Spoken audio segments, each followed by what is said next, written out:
¿En serio hay preguntas? Porque lo que vamos a hacer después es hacer varias preguntas. ¿De qué hablamos el domingo pasado? Yo sé quién estuvo, yo lo vi, así que yo podría decir fulano, no, pero no voy a hacer eso. ¿Cuál fue la palabra que es una doctrina en el Antiguo Testamento que hablamos el domingo pasado? Propiciación, que de hecho, cuando escucho el video que lo estaba editando me di cuenta que dije proposición, ¿sí? Lo dije mal, y era propiciación, ¿está bien? Propiciación. Pero normalmente nosotros mencionamos palabras que ni siquiera conocemos, pero vamos a pensar en la palabra expiación. Expiación. Se parecen propiciación y expiación, pero no son iguales. De hecho, ahora vamos a ver, pero tiene un significado bíblico y un significado teológico. Y quiero que sepan que aparece 178 veces esta palabra, ¿sí? Y es una interpretación del traductor más que una traducción mismo. ¿Por qué? Tuvieron que interpretar, pero por ejemplo, he aquí el Cordero de Dios que quita. Es interesante, ahora vamos a ver, la palabra es kafar y tiene que ver con cubrir, pero se traduce también en algunos lugares como quitar. Ahora yo quiero compartir dos comentarios. Uno es del Dr. Scofield de la Biblia Anotada, que dice así: es lamentable que en cada consideración los revisores no eliminaron también la palabra expiación del Antiguo Testamento, donde invariablemente significa cubrir, cubiertos, cubriendo o tapar. La palabra hebrea es kafar, que es una palabra exclusiva del Antiguo Testamento.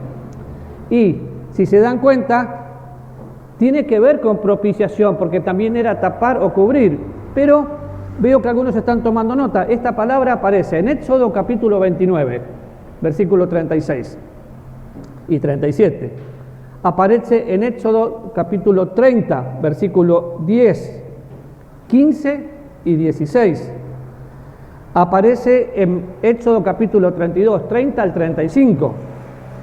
Y en Levíticos 1:4, 4:20, 4:26 y varios más. Me alegra que estén tomando nota.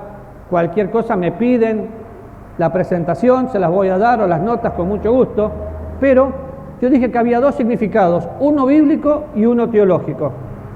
¿Sí? El significado bíblico en el Antiguo Testamento es meramente cubrir. Si ustedes escucharon bien, la traducción de kafar es cubrir, cubiertos, cubriendo o tapar. ¿Se acuerdan que el propiciatorio también era tapar? Entonces, fíjense, ahora, ¿cuál es la diferencia entre lo bíblico y lo teológico? Un significado bíblico y un significado teológico. ¿Tienen idea más o menos? Un significado bíblico es la raíz de la palabra, la etimología de la palabra. El significado teológico es todo lo que abarca la doctrina en esa palabra. O sea, yo tomo normalmente las palabras no significan siempre lo mismo. Usted toma una palabra del Antiguo Testamento, la va transliterando, y cuando llega un momento no significa lo mismo. Corona en el Antiguo Testamento que corona en el Nuevo. Bueno, acá tampoco. Ahora, el significado bíblico es la etimología de la palabra. El significado teológico es toda la doctrina, todo lo que incluye. Por eso hay una diferencia.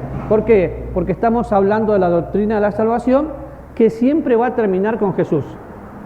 Siempre. Va a terminar con Jesús, ¿por qué?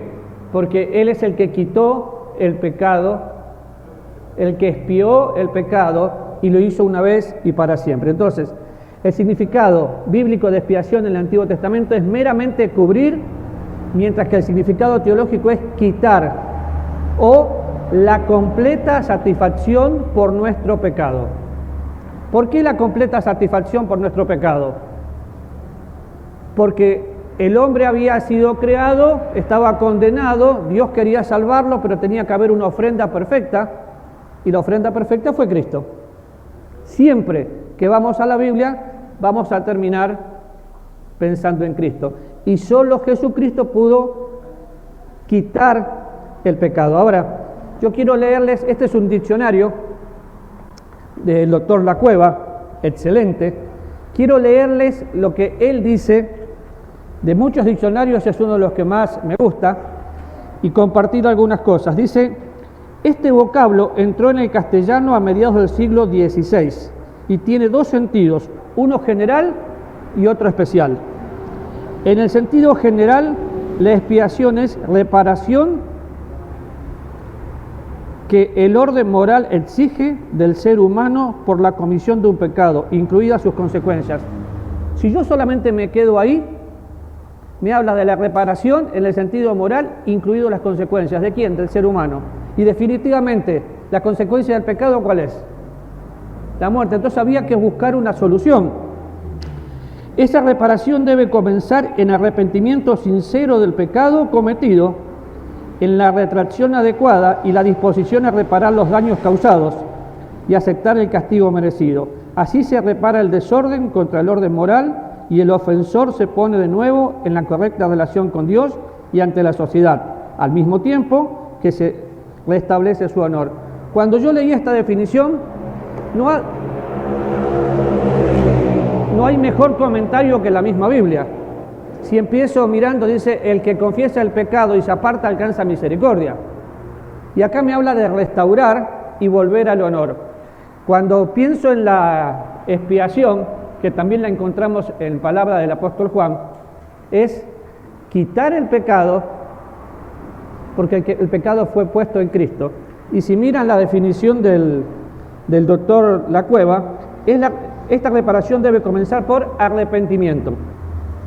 ¿De qué sirve confesar un pecado si no estoy arrepentido? De nada. Nosotros normalmente escuchamos oraciones pidiendo perdón por esto, pidiendo perdón por aquello, pero si Dios no colocó el sentimiento y la convicción, dije sentimiento y convicción de arrepentimiento, solamente vas a tener una confesión verbal, pero no va a ser genuina. ¿Por qué? Porque cuando voy a confesar un pecado, tengo que entender que puse triste a Dios, que el pecado fue contra Dios. Por eso habla de esa consecuencia y habla de moral. Ahora, tiene un sentido especial también. En el sentido especial, la expiación es uno de los aspectos del sacrificio de Cristo en la cruz. Y da varios versículos y varias cosas más, pero siempre termina con Jesús y la cruz. Entonces, cada vez que pensemos en el Antiguo Testamento, no separemos Antiguo de Nuevo. Siempre vamos a ver a Jesús, desde el Génesis hasta el Apocalipsis, ¿sí? Porque es el autor. Ahora, cuando pensamos en los sacrificios del Antiguo Testamento, vamos a Hebreos capítulo 10, un versículo que ya hemos leído varias veces. Y es muy interesante pensar en la carta que escribe, a mi modo de ver, el apóstol Pablo a los hebreos. ¿Por qué digo mi modo de ver? Porque algunos piensan que fue Bernabé, otros no saben quién es. Por el tipo de escritura, yo creo que fue Pablo. Le está escribiendo a judíos cristianos y les habla todo lo que sucedía y que ellos podían entender. Hoy nosotros hay muchas cosas de las fiestas judías que no entendemos, de los sacrificios que no entendemos. Cuando hablamos de la ofrenda, hay muchas ofrendas y no sabemos exactamente cuál, pero también hay muchas barbaridades que se cometen utilizando el nombre de los judíos. Hay algunas congregaciones que utilizan la primicia o tal ofrenda o tal cosa. Bueno, nosotros tenemos que basarnos en lo que dice la Biblia. Ahora, Hebreos capítulo 10 empieza diciendo, porque la ley, teniendo la sombra de los bienes venideros, no la imagen misma de las cosas, nunca puede, por los mismos sacrificios que se ofrecen continuamente cada año, hacer perfectos a los que se acercan. De otra manera, cesarían de ofrecerse, pues los que tributan este culto, limpios una vez, no tendrían ya más conciencia de pecado. Pero en estos sacrificios cada año se hace memoria de los pecados, porque la sangre de los toros y de los machos cabríos no puede quitar los pecados. Ahí aparece la palabra. La única opción que nosotros tenemos es pensar en la sangre de Cristo que limpia. ¿Por qué? Porque había animales, todos hemos escuchado o leído de un animal que se soltaba al desierto, el otro que era sacrificado, pero había también diferentes tipos de sacrificio cuando no se podía poner un cordero, pero tenía que ser el cordero perfecto. Y si algo quiero que nos grabemos, es que el sacrificio de Cristo perfecto fue su propia vida. Y lo que a Él le sucedió, a mí me sucedió. Ahora, aquí aparece justamente la palabra que por el contexto vemos que era cubrir y no quitar. Sin embargo, acá lo traduce como quitar. ¿Por qué? Porque los animales no podían quitar el pecado, podían cubrir el pecado. El único que pudo quitar el pecado, ¿quién fue? Exactamente, nada ni nadie. Y usted dice, ¿pero por qué me importa eso? Porque si nosotros le agregamos cualquier cosa o cualquier tipo de sacrificio al evangelio que predicamos, deja de ser gracia. La sangre de Cristo limpió todos nuestros pecados, una vez y para siempre. Y entiendo eso de pasado, presente y futuro, pero acuérdense que Dios no maneja tiempos. Entonces, Él limpió todos los pecados. Todos aquellos que conocimos a Cristo por medio de la fe, lo hacemos puesto la sangre en Jesús. Ahora, pensando en esto, los sacrificios, en el sacrificio se reconocía el pecado y su justa retribución. ¿Cuál era? La muerte en ese momento. Pero el sacrificio de Cristo removió todo el pecado. Cuando yo miro el Antiguo Testamento y veo el Nuevo, no hago tanta diferencia. ¿Por qué? Porque había que reconocer el pecado.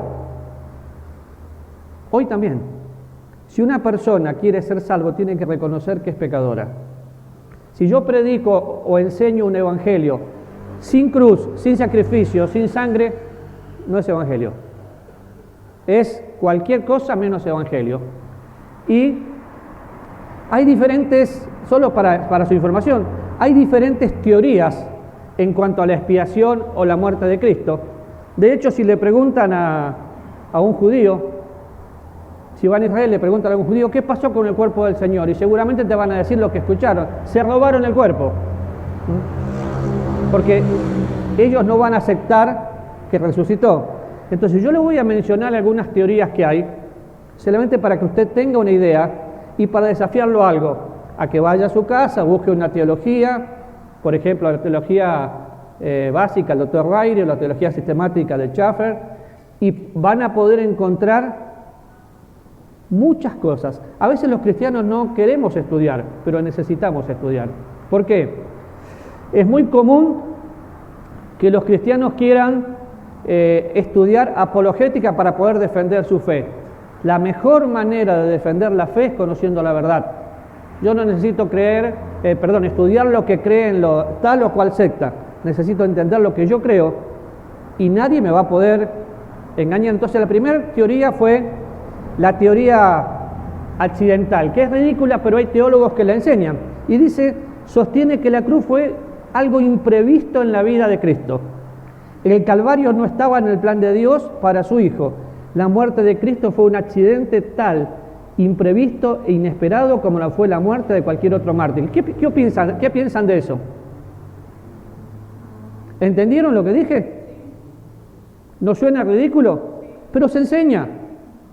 Se enseña, así como se enseña que Jesús no es Dios. Ahora, ¿cómo yo podría rebatir esto? Sí, pero ¿cómo? Yo sé que con la Biblia, la palabra profética más segura. Porque si yo creo eso, niego ciertas cosas.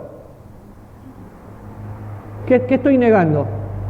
Estoy negando la omnisciencia de Dios, definitivamente. Dios sabía de antemano y nada le agarró de improviso. No, es que la iglesia es el plan B. No, la iglesia no es el plan B. Cristo murió por todos y no es el plan B y no fue un accidente. Entonces, solamente les voy a mencionar algunas cosas. Limita la omnisciencia de Dios. Primera Juan capítulo 3, versículo 20. ¿Vamos a leerlo?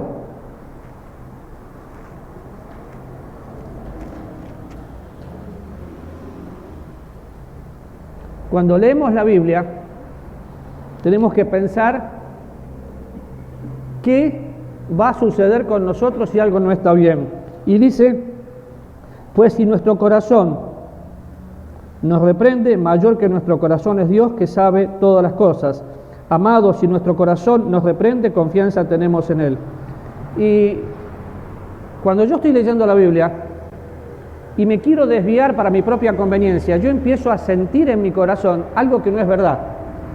Y definitivamente nos cuesta mucho lo siguiente, sobre todo los bautistas, confiar en el Espíritu Santo de Dios que nos va a guiar. Confiamos más en libros que en el libro de los libros. Pero si usted está leyendo algo y su corazón está inquieto, tenemos otra vez la palabra profética más segura y no es privada, para que vayamos a estudiarla y ver lo que dice de acuerdo al contexto.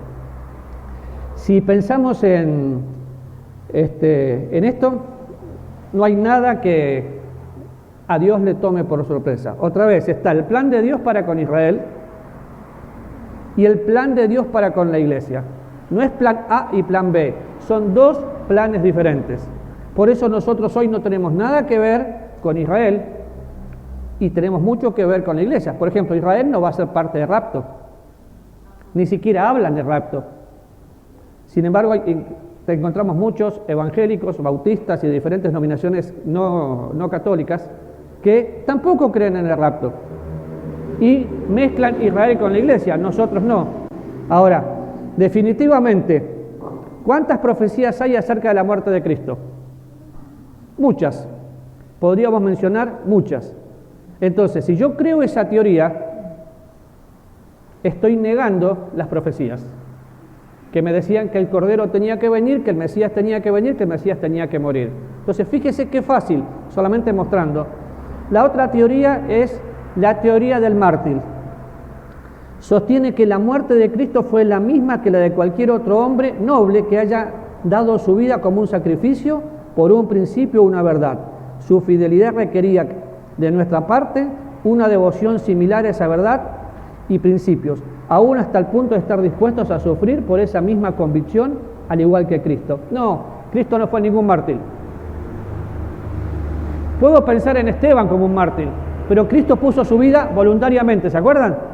Nadie lo obligó, él tenía poder para poner la vida y para volverla a tomar. Entonces no fue un mártir. Ahora, si fuera así, yo tengo algunas cosas anotadas acá, de ser así, Cristo mismo tendría que haberlo dicho. Y no lo dijo. Lo que él dijo fue, consumado es. La obra que vine a hacer fue hecha. Pablo explica en 1 Corintios capítulo 15 el Evangelio, que según las Escrituras estaba establecido que tenían que pasar tres cosas. ¿Cuáles eran? 1 Corintios 15. ¿Qué tenía que suceder? Morir, ser sepultado y resucitar. Pablo lo dice porque Dios lo dice. Entonces, definitivamente, si leo la Biblia, esa teoría no podía ser. Ahora, hay varias teorías más que lo dejo para que usted lo busque, pero pensando en propiciación y pensando en expiación, hay una teoría que es la que yo creo y creo que todos los que estamos acá hemos entendido, que es una sustitución. Yo he dicho más de una vez, una vida canjeada. Qué interesante, porque cuando voy a pensar en la doctrina de la salvación, pienso en diferentes formas. Por ejemplo, la justificación me tomó a mí y se puso él. La propiciación ocupó mi lugar. La expiación también. Siempre habla de lo mismo. Me sustituyó. ¿Y saben qué me muestra eso? Un amor incomparable. ¿Por qué? Porque ocupó mi lugar. Ahora, él cargó la pena que yo tenía que cargar. ¿Se acuerdan? Porque lo mencionamos hace unos domingos, el ejemplo de el Cordero en el Éxodo, Cristo en nuestra Pascua, en Génesis, Abraham y Isaac, ¿qué pasó? ¿Quién ocupó el lugar de quién? Sí, y cuando pensamos en Abraham e Isaac, una historia que nos gusta mucho, si queremos hacer un símil de lo que sucede, ¿A quién vemos? ¿A quién representa Abraham? Isaac. Y ahí el hijo, Isaac, humanamente salió y llegó el cordero. Es lo mismo que sucedió con nosotros en la cruz. Es tan fácil que a veces nosotros mismos la complicamos. Ahora, cuando pensamos en todo esto, por ejemplo, Isaías 53 dice que Él cargó el pecado, ¿de quién? De todos nosotros. Otra vez, ¿cargó el pecado de quién? De todos nosotros. Podemos pensar en Isaías 53 y todo lo que dice, pero imagínense, aquí está Jesús y poniéndole mi pecado, su pecado, su pecado, su pecado, el de cada uno de nosotros, Él lo cargó. Él lo llevó en ese momento. Él se puso sobre sí mismo. Primera Pedro 2:24 dice que lo puso sobre su cuerpo también. Estoy eligiendo algunos versículos. Y 2 Corintios 5:21, que lo hemos... le voy a hacer un ejercicio, 2 Corintios 5:21. Dice, al que no conoció pecado, por nosotros se hizo pecado, para que fuésemos hechos justicia de Dios en él. Háganle preguntas a la Biblia, dice, al que no conoció pecado. ¿Quién no conoció pecado? Jesús. ¿Qué fue hecho Cristo? No pecador, pecado. ¿Para qué? Para justificarnos. Para justificarnos. Él, si Él, podemos verlo de una manera, Él absorbió nuestros pecados y los puso sobre sí mismo. Y como dice Pablo, se entregó por mi transgresión, pero resucitó para mi justificación. Fue por mí. La salvación es personal. La salvación no se transmite de generación en generación, por consecuencia no se hereda, y es personal. Si yo soy salvo, no significa que mi esposa o mis hijas van a ser salvos. Es mi decisión, es personal. Lo lindo es que también es una decisión. Si tengo la salvación personal, porque Dios me perdonó, la voy a tener para siempre. La salvación es segura, pero es personal. Por eso tenemos que compartir el Evangelio de Cristo a cada persona y no pensar, sí, estamos en la promesa. No hay promesa. La promesa es o tengo a Cristo o no tengo a Cristo. La salvación es personal. ¿Cuál es mi responsabilidad? Orar y compartir el Evangelio. Nada más. ¿Cuál es el trabajo de Dios? La salvación es de Jehová. El trabajo de Dios es salvar. Ahora, pensando en esa palabra, le voy a dar un poquito más de información para que pueda ir formando el concepto de todo lo que es la salvación, y vamos a estudiarlo completo. El significado de esa palabra es poner o intercambiar. ¿Qué? La vida de Cristo en la mía. Mis pecados son puestos en Cristo. La vida de Cristo es puesta en mí. Ahora, hay una preposición que en griego que es uper. Se utiliza de diferentes maneras, pero ¿qué tiene que ver eso con nosotros? El tema es, yo hablo español, leo español, pero la Biblia fue escrita en hebreo, griego y arameo, y hay palabras que me enriquecen todo. De hecho, usted puede tomar el diccionario Vine o Vine con V y encontrar las palabras, la concordancia Strong, un interlineal, que es un diccionario que tiene español y griego, y buscar las palabras exactas con las preposiciones, y las preposiciones son importantes. El significado original de esta preposición era sobre, de más arriba y por el beneficio de uno. Sobre, de más arriba y por el beneficio de uno. Y es lo que hizo Jesús. Cargó sobre él para beneficio. Y no se benefició Jesús, soy yo el que me beneficio. Es cierto, la ira de Dios quedó calmada, pero fue la cruz la que hace la diferencia. Entonces, cuando pienso en esto, en todo el Nuevo Testamento, yo voy a ver la sustitución, Cristo ocupando mi lugar. Esto es totalmente práctico. ¿Por qué? Porque el Cristo ocupando mi lugar no es solamente que sucedió en la salvación y ahí quedó. Hoy también está ocupando mi lugar. Si pienso en Jesús, está en el cielo intercediendo por mí. Se fue haciendo eso y sigue haciendo eso. Pero ¿dónde está hoy el Señor Jesús? En mi vida, ocupando mi vida. Si yo lo dejo y puedo permitir que Él habite por la fe libremente en mi corazón, va a ser diferente. Y la sustitución, voy a tratar de leerlo despacio. La sustitución significa algo que le sucedió a Cristo, y por el hecho que le sucedió a Cristo, no necesita sucederme a mí. Cristo murió por mis pecados y yo no necesito morir por ellos si acepto su sacrificio. ¿Por qué dice? Lo voy a leer despacio. Porque si pensamos en el sacrificio de Cristo, y muchas religiones hoy que tratan de hacer sacrificios, yo no tengo que hacer absolutamente ningún sacrificio. Lo que le sucedió fue en mi beneficio. No hay obras que nosotros podamos hacer para llegar a la presencia de Dios. Nada que podamos hacer para ser salvos. Entonces, lo que le sucedió a Cristo no tiene que sucederme a mí. De hecho, si me sucediera a mí y yo podría ir a la cruz, no funcionaría porque tendría que ser perfecto, como lo fue Jesús. Y ninguno de nosotros somos perfectos porque nacimos pecadores, fuimos condenados, separados de Dios. Entonces, no necesitamos más ningún sacrificio. Ahora, vamos a Hebreos 12:29.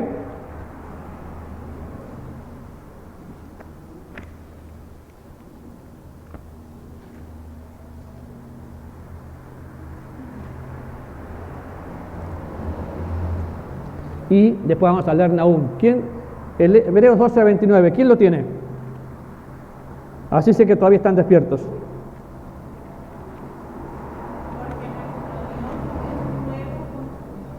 ¡Wow! ¿Cómo es nuestro Dios? Nuestro Dios es fuego consumido. Entonces yo pregunto, ¿por qué razón murió Cristo? Bueno, porque la santidad de Dios ante la pecaminosidad del hombre demandaba un sacrificio. Y fíjese, Nahum capítulo 1, versículos 2 y 3. Jehová es Dios, celoso y vengador. Jehová es vengador y lleno de indignación. Venga a sus adversarios, guarda enojo para sus enemigos. Jehová es tardo para la ira, grande en poder, y no tendrá por inocente al culpable. Jehová marcha en la tempestad y torbellino, y las nubes son el polvo de sus pies. No tendrá por inocente al culpable. Él tenía que morir porque yo era culpable. Y Él murió para que todavía cada persona que anda por la calle sin Cristo pueda ser perdonada. Pero yo trato de pensar cada día, así como Cristo murió y yo recibí esa salvación, y en esa salvación Él no solo me hizo suyo, sino que me santificó. Yo quiero vivir en esa vida, pero para eso tengo que ser consciente de que Él no podía tener por inocente al culpable. ¿Y qué hizo? Se culpó a sí mismo. Qué interesante, ¿no? Porque fue por mí, pero se culpó a sí mismo. Ahora, ¿por qué murió Cristo? Bueno, la santidad de Dios demandaba su muerte por mi pecado, pero también para mostrar la gloria de su justicia. Romanos capítulo 3. Y espero que después de este tiempo se le grabe Romanos para siempre. El apóstol Pablo es el que más habla de la justicia de Dios y le explica, capítulo 3, versículo 24 al 26. Pero ahora, aparte de Cristo, se ha manifestado la justicia de Dios testificada por la ley y los profetas, la justicia de Dios por medio de la fe en Jesucristo, para todos los que creen en Él, porque no hay diferencia, por cuanto todos pecaron, están destituidos de la gloria de Dios, siendo justificados gratuitamente por su gracia, mediante la redención que es en Cristo Jesús, a quien Dios puso como propiciación por medio de la fe en su sangre, para manifestar su justicia, a causa de haber pasado por alto en su paciencia los pecados pasados, con la mira de manifestar en este tiempo su justicia, a fin de que Él sea justo y el que justifica, que es de la fe de Jesús. Y esto lo vimos el domingo pasado, entonces no voy a parar mucho. Pero acá aparece otra vez esta palabra, expiación. Pasó por alto. Pasó por alto. En el Antiguo Testamento los pecados se pasaban por alto. Solamente Cristo pudo quitar todos nuestros pecados. Y eso es lo que nosotros tenemos que hacer. ¿Alguna pregunta? Porque trato de ser lo más fácil sin rebajar todo lo que la doctrina es. Ok, ¿cuál es la base de nuestra salvación? ¿Qué tiene que haber para que yo sea salvo? Un sacrificio. ¿Qué tipo de sacrificio? El sacrificio de Cristo. Cuando pensamos en el sacrificio de Cristo, no ofendamos a Dios tratando de sacrificarnos nosotros. Ay, es que me voy a sacrificar. El único sacrificio es cuando el apóstol Pablo dice en Romanos capítulo 12 que presentemos nuestros cuerpos en sacrificio santo y agradable a Dios. Soy yo, sacrificio vivo, santo y que agrado a Dios. Es mi cuerpo el que presento, pero no presento mi cuerpo para golpearlo o para maltratarlo. Lo presento para estar a disposición de Dios, porque Él no solo me compró, Él me deja caminar como Él camina porque es mi dueño, pero me da libertad. Entonces, voluntariamente, ¿por qué sirvo a Dios? Por gratitud. Por gratitud. No pensemos en ningún sacrificio. No es que tengo, por ejemplo, hay hábitos que son buenos, pero no te sirven para nada. Pero son buenos. ¿De qué sirve? Aparte para adelgazar. ¿Para qué otra cosa sirve el ayuno si voy a estar publicándolo a todo el mundo? Es que hoy es día de ayuno. Me he encontrado con muchas personas que dicen, hoy es día de ayuno. No, es que yo hago un ayuno intermitente. ¿Para quién? Para el Señor. Desde que lo contaste ya se perdió el valor. No, es pero que yo me quiero sacrificar por Él. Dios no te pide eso. Sería una huelga de hambre, pero en un ayuno. Entonces, ¿el hábito es malo? No, si querés ayunar está bien. Lo que está mal es publicarlo.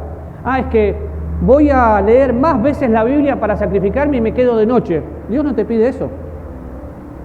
Dios te pide que vivas la vida conforme a su voluntad. ¿Y cómo hago? Comprobando lo que es agradable al Señor. ¿Y cómo lo compruebo? Por la palabra de Dios. Entonces, no hay absolutamente ningún sacrificio que nosotros podamos hacer. Fue en mi lugar, en mi beneficio y para su gloria. Por eso soy salvo. ¿Qué necesitamos explicarle a la gente? Que Cristo murió, que fue sepultado y que resucitó. Pero cuando le explico que Cristo murió, tienen que saber que murió en mi lugar, que derramó su sangre, que a pesar de que yo soy pecador, Cristo murió por mí, que la salvación fue personal. Que cuando estaba en la cruz y derramó su sangre, fue el único momento y el único sacrificio que limpia todo pecado. Que cuando lo bajaron de la cruz tuvo que ser sepultado y de acuerdo a las Escrituras, al tercer día resucitó. Y cuando resucitó, fue para mi justificación y para mostrarle la victoria. Y la victoria de un cristiano no está en la cruz, está en la tumba vacía. Cuando yo miro la cruz, quiero mirar con gratitud donde fui salvo, pero cuando miro la tumba vacía, quiero decir, Señor, tengo victoria. Yo no pondría nunca una cruz acá. ¿Por qué? Porque la gente adoraría la cruz, y yo no quiero adorar la cruz, quiero adorar al que dejó la cruz vacía. Es el único sacrificio que hizo perfecto el altar, pero dejó la tumba vacía. Eso es lo que la gente tiene que saber. Es muy fácil compartir el Evangelio. Lo que pasa es que nosotros la complicamos pensando que tengo que hacer un curso de teología, pero es que Cristo murió, fue sepultado y resucitó. Y le cuento los detalles. Y como la salvación es de Jehová, si la persona realmente entiende y siente, va a ser salva. No importa si hace una oración pública o privada. Lo que tiene que pasar es que crea en su corazón. ¿Alguna pregunta?